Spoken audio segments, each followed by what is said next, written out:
আসসালামু আলাইকুম। দেখেন মুরগিরে আজকেও বাইরে বের করে দিছি।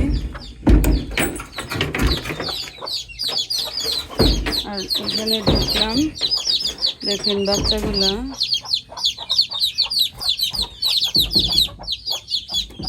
কি সমস্যা। এই যে বাচ্চাগুলা এখানে আসছে, আর এই বাচ্চাটার ওই পাশে যে দিছিলাম ওই মুরগিগুলা ঠুকরা ঠুকরি করে, মুরগিগুলা ওরে ছোটো দেখে অনেক ঠুকুর দেয়, সেজন্য ওরে আলাদা করে দিলাম। কারণ ঠুকুর খায় আবার মারা যাওয়ার সম্ভাবনা আছে, আস্তে আস্তে অসুস্থ হয়ে মারা যাবে।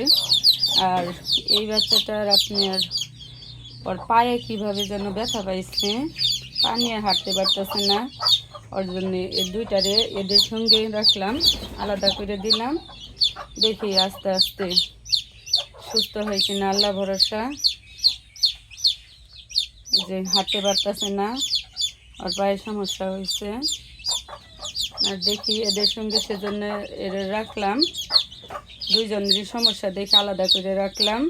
দেখি আল্লাহর রহমত কি করে। আল্লাহ, আপনারা সবাই দোয়া করবেন এই বাচ্চা দুইটার জন্য। আমাদের চ্যানেলটি ভালো লাগলে সাবস্ক্রাইব করে দিবেন, আর বেশি বেশি শেয়ার করবেন, কমেন্ট করবেন। পেজটি আমাদের পেজ সাফা ফ্যাশন হাউস, পেজটি ফলো দিয়ে দিবেন। সবাই ভালো থাকবেন। আল্লাহ হাফেজ।